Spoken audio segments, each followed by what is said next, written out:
Dear students, आज हम पढ़ेंगे कारक।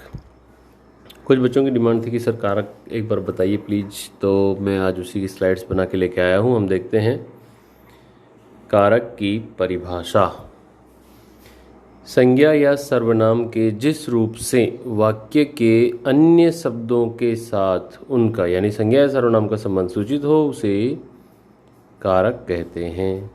दूसरे शब्दों में देखिए, संज्ञा या सर्वनाम के जिस रूप से उनका क्रिया से संबंध सूचित हो उसे कारक कहते हैं। मैं एक बार फिर से दिखाता हूँ आपको, देखिएगा। संज्ञा या सर्वनाम का कोई विशेष रूप है जो उसका किससे संबंध दिखाता है? क्रिया से संबंध दिखाता है, उसे ही हम लोग कारक कहते हैं। नीचे वाले में भी देखिए, संज्ञा या सर्वनाम का जिस रूप से क्रिया से संबंध सूचित होता है, क्रिया से उसका क्या संबंध है?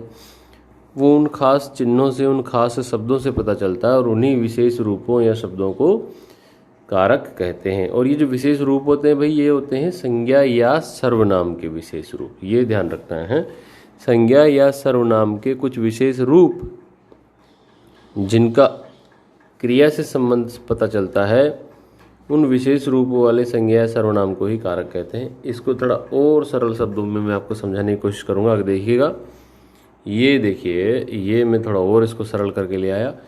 दूसरे शब्दों में कहेंगे तो क्या होगा? संज्ञा अथवा सर्वनाम को क्रिया से जोड़ने वाले चिन्ह अथवा परसर्ग ही कारक कहलाते हैं। ये बिल्कुल स्पष्ट हो गया है यहाँ पर आपको। तो संज्ञा और सर्वनाम और क्रिया, इन दोनों को किसी भी वाक्य में जोड़ने का जो काम करते हैं, वो चिन्ह या वो परसर्ग या वो शब्द ही क्या कहलाते हैं भाई? कारक कहलाते हैं। उदाहरण भी देखेंगे आप लोग थोड़ी देर में, तो आपको ये बातें समझ आ जाएंगी। आपको बस इतना याद रखना है कि किसी भी वाक्य में संज्ञा या सर्वनाम का क्रिया से संबंध बताते हैं, वे ही शब्द कारक कहलाते हैं। या फिर संज्ञा सर्वनाम को क्रिया से जोड़ने वाले जो चिन्ह या परसर्ग होते हैं, वो ही कारक कहलाते हैं। ऐसा आप याद रखेंगे तो मेरे ख्याल से आपको स्पष्ट हो जाएगा। आगे बढ़ते हैं हम लोग। कारक के भेद। तो भाई हिंदी में कारकों की संख्या 8 है। ये देखिएगा, ये कर्ता, कर्म, करण, संप्रदान, अपादान, संबंध, अधिकरण और संबोधन है। तो ये आपको याद रहने चाहिए। वैसे तो ऐसे हम लोग इनको जब याद करते हैं तो इनके साथ ही साथ में हम लोग इनके जो कारक चिन्ह हैं उनको भी याद कर लेते हैं। तो जैसे कि कर्ता ने कर्म को करण से, इस तरह से हम लोग इसके साथ ही साथ में कारक के नाम के साथ ही साथ में उनका जो चिन्ह होता है, कारक चिन्ह या परसर्ग जिसको बोलते हैं, उसको भी हम लोग याद करते हैं। तो आप भी यदि इसको ऐसा ही याद करेंगे तो बहुत ही बढ़िया रहेगा। आगे बढ़ते हैं हम लोग। सबसे पहले हम लोग आ गए हैं कर्ता कारक पर। जो वाक्य में कार्य को करता है वह कर्ता कहलाता है। कर्ता वाक्य का वह रूप होता है जिसमें कार्य को करने वाले का पता चलता है। और कर्ता कारक का जो विभक्ति चिन्ह होता है वो ने होता है। ने, कर्ता ने, जैसा कि मैंने कहा था कर्ता ने। तो जैसे मैंने कहा राम ने खाना खाया, तो राम जो है वो खाना खाने वाला हो गया, तो राम हो गया कर्ता। अब राम जो कि एक संज्ञा है, उसका संबंध खाने की क्रिया से बताया जा रहा है। और राम और क्रिया के बीच में, इन दोनों के बीच में संबंध स्थापित करने के लिए ने शब्द को काम में लिया गया है। तो ये ने ही जो है हमारा कारक कहलाएगा। ये आप याद रखिएगा। आगे बढ़ते हैं हम लोग। उदाहरण देखिएगा, रामू ने अपने बच्चों को पीटा। तो यहाँ देखिए, ये पीटना क्रिया हो गई, ये रामू संज्ञा हो गया, और रामू और इसकी क्रिया के बीच में संबंध के लिए ने, ये परसर्ग हमने काम में लिया है, तो ये हमारे लिए कारक हो जाएगा। समीर जयपुर जा रहा है, तो समीर जो है वो जाने की क्रिया कर रहा है। अब आप यहाँ कहेंगे कि सर यहाँ तो ने है ही नहीं। कई बार ऐसा होता है कि जो कारक चिन्ह होता है वो हमें वहाँ दिखाई नहीं देता, वो लुप्त रहता है, उसको वहाँ लिखा नहीं जाता है। तो इस तरह से भी आपको समझना होगा कि यहाँ पर कर्ता और क्रिया के बीच में संबंध है। तो यहाँ पर हम लोग सारे डायरेक्ट समझ लेंगे कि हाँ साहब, यहाँ तो कर्ता कारक होगा। नरेश खाना खाता है, तो क्रिया खाना हो गया, खाने की क्रिया हो गई, और नरेश जो है वो कर्ता हो गया। तो इस प्रकार से कर्ता और क्रिया में संबंध है, तो ये फिर से कर्ता कारक हो जाएगा। विकास ने एक सुंदर पत्र लिखा, देखिए यहाँ फिर से ने आ गया है, तो इस प्रकार से हम इसको समझ सकते हैं। आगे बढ़ेंगे हम लोग, तो ये आ गया आपका दूसरा कारक कर्म कारक। वह वस्तु या व्यक्ति जिस पर वाक्य में की गई क्रिया का प्रभाव पड़ता है वह कर्म कहलाता है। ये देखिएगा पहले वाले में कर्ता कारक में हमने देखा था कि काम करने वाले का क्रिया से संबंध होता था। यहाँ पर हम कह रहे हैं कि वह वस्तु या व्यक्ति जिस पर क्रिया का प्रभाव पड़ता है। कर्ता में तो हमने कहा था कि क्रिया को करने वाला। अब यहाँ पर कर्म में हम देखेंगे कि क्रिया का प्रभाव आखिर पड़ा तो किस पर, तो जिस पर भी क्रिया का प्रभाव पड़ता है वही कर्म कहलाता है। और कर्म कारक का विभक्ति चिन्ह होता है को। देखिएगा ये कर्म कारक का चिन्ह होता है को। तो जैसा कि मैंने कहा था कर्ता ने, कर्म को, इस तरह से आप याद रखते हुए चलेंगे तो आपको आसान रहेगा। उदाहरण देखिए, गोपाल ने राधा को बुलाया। तो ये गोपाल तो हमारा कर्ता हो गया, ये बुलाना क्रिया हो गई, और ये ने देखेंगे आप यहाँ पर, ये कर्ता कारक का उदाहरण है। गोपाल ने बुलाया। अब बुलाने की जो क्रिया है इसका प्रभाव किस पर आया भाई, इसका प्रभाव आया राधा पर, है राधा पर आया, तो ये हमारे लिए क्या हो जाएगी भैया, कर्म हो जाएगी। आप समझ गए होंगे। आगे बढ़ते हैं अगले उदाहरण पर। रामू ने घोड़े को पानी पिलाया। तो रामू जो है वो हमारा कर्ता है, रामू ने, तो ये ने की वजह से यहाँ कर्म कर्ता हो जाएगा। लेकिन हमें तो कर्म वाले उदाहरण देखने हैं, अभी कर्म पढ़ रहे हैं हम लोग। घोड़े को पानी पिलाना, तो पिलाना क्रिया हो गई, और पिलाने की क्रिया जो थी, पानी पिलाने की क्रिया, उसका प्रभाव जो है वो पानी और घोड़े पर आ रहा है, तो ये हमारे लिए क्या हो जाएंगे भैया, कर्म हो जाएंगे। माँ ने बच्चे को खाना खिलाया, माँ के द्वारा कार्य किया गया, तो माँ कर्ता हो गई, खिलाना क्रिया हो गई, और जो खाना है वो हमारा कर्म हो गया, और बच्चा भी उसके साथ ही साथ में जुड़ गया। मेरे दोस्तों ने कुत्ते को भगाया। तो दोस्त जो है वो कर्ता हो गए, भगाना क्रिया हो गई, और कर्म हो गया कुत्तों को। तो आप देखिएगा सभी में को आया हुआ है, ये को, ये को, ये को और ये को। तो ये जहाँ जहाँ पर को आया उससे पहले वाले जो है वो हमारे लिए कर्म हो जाएंगे। कर्ता ने, कर्म को। समझ आ गया होगा। आगे बढ़ते हैं हम लोग। तीसरा है करण कारक। वह साधन जिससे क्रिया होती है वह करण कहलाता है, यानी जिसकी सहायता से किसी काम को अंजाम दिया जाता है वह करण कारक कहलाता है। करण कारक के दो विभक्ति चिन्ह होते हैं, से और के द्वारा। ये देखिएगा करण के दो चिन्ह हैं, एक तो से है और एक है के द्वारा। आप देखिएगा तो ये क्या होता है, करण क्या होता है, साधन होता है। जिससे भी हम कोई काम करेंगे वो साधन ही भैया करण कहलाएगा। बच्चे गाड़ियों से खेल रहे हैं। तो बच्चे कर्ता हो गए, खेलना क्रिया हो गई। अब किससे खेल रहे हैं भैया, गाड़ियों से, तो ये से आ गया ना यहाँ पर, तो ये हो गया हमारा करण। पत्र को कलम से लिखा गया। तो पत्र जो है वो हमारे लिए यहाँ पर संज्ञा हो गई है, लिखना क्रिया हो गया है, और लिखने की क्रिया जो है वो किससे की गई है, कौन सा साधन प्रयोग में लिया गया, कलम। तो कलम से, कर्ता ने कर्म को करण से के द्वारा। इस तरह से आप इसको याद रखेंगे। आगे देखिएगा, राम ने रावण को बाण से मारा। तो राम ने, ये तो कर्ता है, इसको हम अब बात नहीं करेंगे क्योंकि अभी हम कर्ता नहीं पढ़ रहे हैं, अभी हम करण पढ़ रहे हैं, करण है। तो बाण से, ये देखो बाण से, भाई राम ने रावण को मारा, लेकिन कौन से साधन का प्रयोग किया, हम कह रहे हैं ना कि जिसकी सहायता से किसी काम को अंजाम दिया जाता है वो साधन ही क्या कहलाता है, करण कारक कहलाता है। तो राम ने रावण को मारा, ये तो ठीक है, लेकिन किसका प्रयोग, किसका सहायता से, बाण से मारा। अमित सारी जानकारी पुस्तकों से लेता है, पुस्तकों से।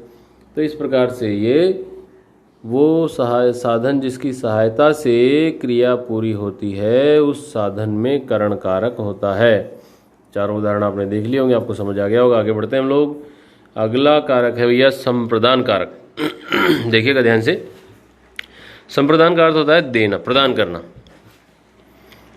जब वाक्य में किसी को कुछ दिया जाए या किसी से किसी के लिए कुछ किया जाए तो वहाँ पर संप्रदान कारक होता है, और इसके लिए जो कारक चिन्ह होता है वो ये देखो, के लिए या को। संप्रदान कारक का जो विभक्ति चिन्ह होता है वो होता है के लिए या फिर को। तो यदि याद रखने के लिए हम करेंगे तो कैसे करेंगे, कर्ता ने कर्म को करण से, संप्रदान के लिए, इस तरह से याद रखेंगे। उदाहरण देखिएगा, माँ अपने बच्चे के लिए दूध लेकर आई, तो ये बच्चे के लिए यहाँ पर क्या हो गया भैया, संप्रदान हो गया। विकास ने तुषार को गाड़ी दी, ये को तुषार को, तो इसमें भी करण हो गया। मैं हिमालय को जा रहा हूँ, देखो यहाँ पर को ना लिखेंगे तो भी हमें समझ आना चाहिए कि मैं हिमालय जा रहा हूँ। ऐसा भी खाली लिखा हुआ रहेगा तो भी आपको वहाँ पर, मैंने जैसा कि अभी थोड़ी देर पहले बताया था, कई जगहों पर जो कारक चिन्ह होते हैं वो छुपे हुए रहते हैं, दिखाई नहीं देते हैं, लेकिन हमें उनको पहचानना आना चाहिए। रमेश मेरे लिए कोई उपहार लाया है, ये मेरे लिए जैसा कि मैंने कहा प्रदान करना, देना या लेना जहाँ पर चलता होगा वहाँ पर। तो रमेश मेरे लिए कोई उपहार लाया है, तो लिए शब्द आ गया, मेरे लिए आ गया, तो यहाँ पर क्या हो जाएगा भाई, संप्रदान हो जाएगा। आगे बढ़ते हैं। अपादान, जब संज्ञा या सर्वनाम के किसी रूप से किन्हीं दो वस्तुओं के अलग अलग होने का, सेपरेट होने का बोध होता है तो वहाँ पर अपादान कारक होता है। अपादान कारक का भी विभक्ति चिन्ह से होता है। देखो ये यहाँ पर ये इसका चिन्ह क्या होता है, से होता है, से। लेकिन आपको पता है, अभी थोड़ी देर पहले बताया था, से चिन्ह जो होता है वो करण कारक का भी होता है भाई। से चिन्ह किसका भी होता है भाई, करण का भी होता है। लेकिन जैसा कि मैंने बताया था, से जो करण वाला है उसका मतलब है के द्वारा, यानी उसकी सहायता से, उसकी मदद से, वो साधन के रूप में प्रयोग किया गया। लेकिन यहाँ पर अपादान में जो से है वो अलग होने के लिए, किसी चीज़ का अलग हो जाना। देखिएगा फिर से बता रहा हूँ, जब संज्ञा या सर्वनाम के किसी रूप से किन्हीं दो वस्तुओं के अलग होने का बोध होता है तब वहाँ पर अपादान कारक होता है। अपादान कारक का भी विभक्ति चिन्ह से होता है और से चिन्ह करण कारक का भी होता है, लेकिन वहाँ इसका मतलब साधन से होता है। यहाँ से का मतलब किसी चीज़ से अलग होना दिखाने के लिए प्रयुक्त होता है। उदाहरण के लिए, सुरेश छत से गिर गया, भगवान न करे किसी के साथ ऐसा हो, लेकिन फिर भी हम पढ़ रहे हैं उदाहरण में, सुरेश छत से गिर गया, छत से, तो यहाँ पर भैया करण कारक नहीं होगा, क्योंकि करण में तो से साधन का प्रयोग के लिए होता है, किसी की सहायता मदद से। लेकिन यहाँ तो छत से, तो छत पर खड़ा हुआ था और जैसे ही गिरा तो छत से अलग हो गया, और इसीलिए मैंने कहा अपादान में जो से है वो अलग होने के अर्थ में प्रयोग किया जाता है। सांप बिल से बाहर आ गया, तो बिल में नहीं है, बिल से अलग हो गया। पृथ्वी सूर्य से बहुत दूर है, तो सूर्य से दूर है, मतलब सूर्य से अलग है। आसमान से बिजली गिरती है, बिजली गिर गई, अब आसमान में नहीं रही, आसमान से अलग हो गई। तो इस प्रकार से अपादान में जो से कारक चिन्ह आता है वो अलग होने के अर्थ में प्रयोग में लिया जाता है। जैसे मान लीजिए एक और उदाहरण देखिएगा, रेलगाड़ी से उतर गया, तो रेलगाड़ी से अलग हो गया भैया। अब कई बार ऐसा दिमाग में आ जाता है कि जैसे चाकू से सेब काटा, अब इसको यूँ देखना है कि सेब को काटने की क्रिया हो रही है, और क्रिया को पूरा करने के लिए साधन जो काम में लिया जा रहा है वो चाकू है, तो चाकू से साधन के रूप में प्रयोग किया गया है, इसलिए वो करण होगा। कई बच्चे यूँ सोच लेते हैं कि चाकू से सेब अलग अलग हो गया ना, मतलब यहाँ पर अपादान हो जाए। अरे नहीं भाई, ऐसा नहीं होगा। क्रिया को पूरा करने के लिए साधन के रूप में प्रयोग किया गया है वो चाकू, इसीलिए वहाँ पर करण होगा, अपादान नहीं होगा है। आगे देखिएगा, संबंध कारक, जैसा कि हमें कारक के नाम से ही पता चल रहा है कि ये किन्हीं वस्तुओं के बीच में संबंध बताता है। संज्ञा या सर्वनाम का वह रूप जो हमें किन्हीं दो वस्तुओं के बीच का संबंध का बोध कराता हो वह संबंध कारक कहलाता है। संबंध कारक के विभक्ति चिन्ह का, की, के, नानी, ने, रा, री, रे इस तरह के होते हैं जो संबंधों को आपस में बताते हैं। तो अब आप देखो, देखिएगा, कर्ता ने कर्म को करण से संप्रदान के लिए अपादान से संबंध का, की, के, नानी, ने, रा, री, रे ऐसा हो गया है। उदाहरण, वह राम का बेटा है, तो ये का आ गया भैया। तो राम और वह में संबंध बताया जा रहा है कि वह और राम कौन है भाई, बाप बेटे हैं। ये सुरेश की बहन है, तो यह और सुरेश में संबंध बताया जा रहा है कि दोनों बहन भाई हैं। बच्चे का सिर दुख रहा है, बच्चे का, तो बच्चे के सिर में और दुख में संबंध बताया जा रहा है। सुनील की किताब है, किताब और सुनील में संबंध बताया जा रहा है। ये नरेश का भाई है, यह और नरेश दोनों में संबंध बताया जा रहा है कि दोनों भाई भाई हैं। तो इस प्रकार से काकी के, रारी, रे, नानी, ने इस तरह के संबंध जो है वो यहाँ पर बताए जा रहे हैं। तो आप संबंध कारक के बारे में तुरंत समझ जाएंगे कि जहाँ भी काकी के आदि आए और किन्हीं दो के बीच में आपसी संबंध बताया जाए वहाँ पर ही संबंध कारक होता है। आगे बढ़ते हैं हम लोग। अधिकरण कारक, अधिकरण का अर्थ होता है आश्रय, मतलब किसी के भी अंदर शरण में चले जाना, उसके अधीन होना। आश्रय वैसे घर को भी कहते हैं, आप सब समझते होंगे। संज्ञा का वह रूप जिससे क्रिया के आधार का बोध हो उसे अधिकरण कारक कहते हैं। इस विभक्ति में मैं इसकी विभक्ति मैं और पर होती है। देखिएगा, मैं और पर, यदि अंदर है तो मैं और ऊपर है तो पर, भीतर, अंदर, ऊपर, बीच आदि शब्दों का प्रयोग इस कारक में किया जाता है। ये सभी भी जो है वो कारक चिन्ह के रूप में प्रयोग किए जा सकते हैं। हालांकि चिन्ह जो है वो मैं और पर ही होता है, लेकिन ये शब्द भी आपको कहीं ना कहीं लिखे हुए दिखाई दे सकते हैं। जैसे कि उदाहरण देखेंगे हम लोग, तो वह रोज सुबह गंगा किनारे जाता है। तो भैया वह रोज सुबह कहाँ जाता है? गंगा किनारे।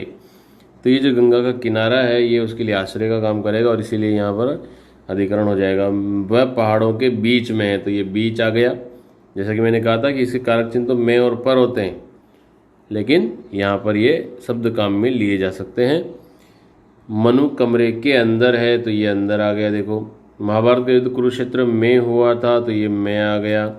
फ्रिज में आम रखा हुआ है, तो ये मैं रखा हुआ है। तो ये अधिकरण जो है वो आश्रय दिखाता है, स्थान दिखाता है कि कोई भी चीज़ कहाँ पर है, किसी चीज़ के अंदर है कि किसी चीज़ के पास में है कि किसी चीज़ के ऊपर है, उसकी स्थिति क्या है वो दिखाता है। वो होता है भैया अधिकरण कारक। तो आपने देखना सभी ने, ये सभी उदाहरणों में अधिकरण बताया गया है। आगे बढ़ेंगे हम लोग, तो ये हमारा आखिरी कारक है संबोधन। संज्ञा या सर्वनाम का वह रूप जिससे किसी को बुलाने, पुकारने या बोलने का बोध होता है। संबोधन मतलब एड्रेस करना, किसी को पुकारना। ऐसा आप लोगों को पहले भी मैं कई बार बता चुका हूँ। किसी को भी संबोधित करना, संबोधन करना, तो वो कारक जो होता है वो यहाँ पर आ जाएगा। संबोधन कारक की पहचान करने के लिए ये वाला चिन्ह देखो, विस्मयादि बोधक जिसको हम लोग बोलते हैं, यह चिन्ह लगाया जाता है। संबोधन कारक के अरे, हे, अजी आदि चिन्ह होते हैं। हे राम बहुत बुरा हुआ, ये इसका हो गया। अरे भाई तुम तो बहुत दिनों में आए। अरे बच्चों शोर मत करो। हे ईश्वर इन सभी को नादानों की रक्षा करो। अरे ये इतना बड़ा हो गया। ये सभी जो शब्द आए हैं आपने देखे होंगे, ये सभी क्या है?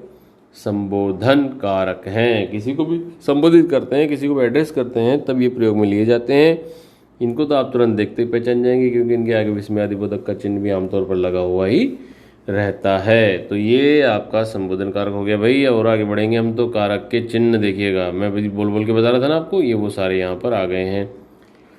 कारक के 8 भेद होते हैं और उन सभी भेदों के अलग अलग चिन्ह भी होते हैं जो कि वाक्य में प्रयोग होते हैं। तो नीचे हम आपको कारक के भेदों के चिन्ह बता रहे हैं, इससे आपको इन कारक के भेदों को समझने में बहुत आसानी होगी। तो देखिएगा, कर्ता ने कर्म को करण से, द्वारा, के द्वारा मतलब साधन के रूप में, संप्रदान के लिए, अपदान से अलग होने के लिए। यहाँ आप याद रखेंगे ना, तभी यहाँ पर याद रखना, करण से, के द्वारा और अपदान से अलग, ऐसा याद ही रखने का। यूँ समझो कि यहाँ लिखा हुआ ही है से अलग।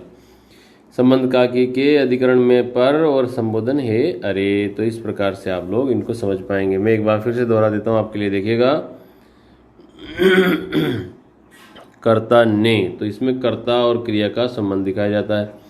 कर्म जो क्रिया का जिस पर प्रभाव पड़ता है, करण जिस साधन से क्रिया पूरी होती है, संप्रदान जिसके लिए पूरी होती है, अपादान अलग होने के संदर्भ में होता है, संबंध दो के बीच में संबंध दिखाया जाता है, मैं पर ये आश्रय या स्थान के बारे में बताता है, और हे अरे किसी को संबोधित किया जाता है या पुकारा जाता है, वहाँ पर ये प्रयोग में लिया जाता है। उम्मीद करता हूँ आप लोग समझ गए होंगे। ये आपका प्यारा स्कूल जिसको आप मिस करते हैं। आज की वीडियो को आपने देखा, इसके लिए थैंक यू।